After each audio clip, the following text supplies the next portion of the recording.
With the recent episodes of the Last Dance documentary, there have been a lot of thoughts surrounding Michael Jordan, and especially his baseball career. It is something that many people consider to be one of the biggest mistakes in sports history. Jordan was only 31 years old when he first retired from the NBA, and there is still belief that the Chicago Bulls could have won 8 or even 9 straight championships if Jordan hadn't changed sports.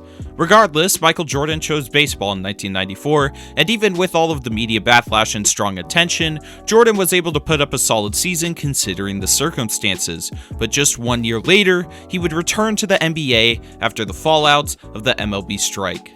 So what's going on, everybody? It's Dawson, and today we are going to take a look into what really happened with Michael Jordan's baseball career, how good he truly was, and how the MLB Strike robbed him from fulfilling his dream of becoming an MLB player, and eventually led to his return to the NBA.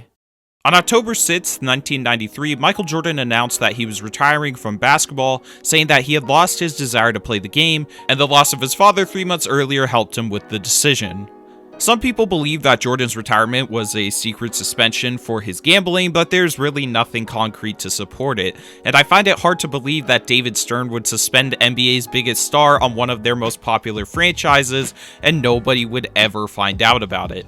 Anyways, Jordan would mostly stay out of the spotlight until next February when he shocked the sports world again, signing a minor league baseball contract with the Chicago White Sox. Michael heading to play baseball wasn't the quick decision it looked to be. He even considered retiring from the NBA and going to play baseball before he won his 3rd NBA championship. Jordan was given an invite to spring training and was promptly assigned to the White Sox AA affiliate, the Birmingham Barons. This was his first time ever playing professional baseball, and the last time he played baseball was while he was in high school. So why was Jordan sent to AA when top baseball prospects are sent to rookie ball or single A when they are signed? Well, according to White Sox and Bulls owner Jerry Reinsdorf, Michael was placed in AA rather than A-ball or rookie ball because any level below AA didn't have the facilities to handle the media. And man, there was a lot of media. Before Jordan even stepped on the field for spring training, he was being mocked and ridiculed. The Chicago White Sox were getting called out for being an embarrassment to the league for sending Jordan to AA, and things would only get worse when Jordan stepped onto the field. Upon his arrival in Birmingham, Alabama, Jordan was sure to make his intentions with manager Terry Francona clear. He wasn't there for some sort of publicity stunt. Jordan was there for the same reason as everybody else, to make it to the major leagues. To the surprise of many, Michael started off the season on a 13-game hitting streak. The hitting streak lasted until opposing teams started to figure out Jordan's weakness.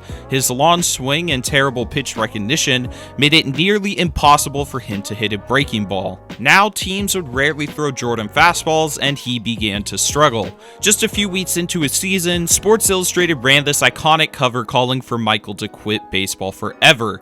And he wasn't too hot in the field either. People started calling him Error Jordan. But MJ wouldn't bat down, and he continued on in the minors.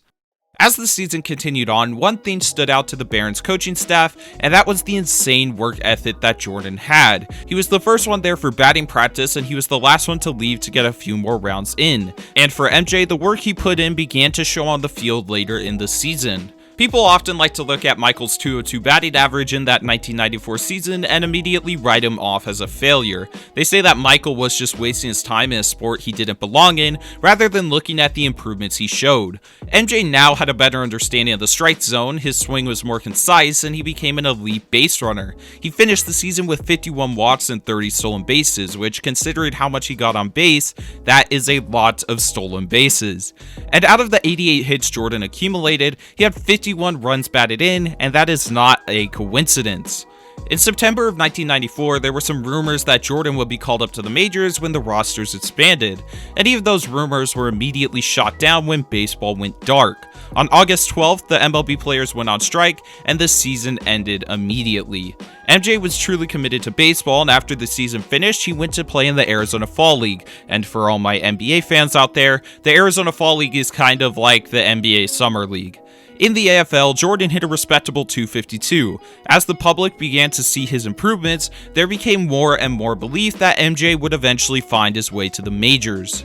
Negotiations with MLB players and owners regarding the strike would still continue into 1995 spring training, and that is when MLB would come up with one of the worst ideas ever created: replacement players. They thought that if MLB players were going to be stubborn and be on strike, they would just replace them with minor leaguers. Ken Griffey Jr.? Nah, how about Chris Latham?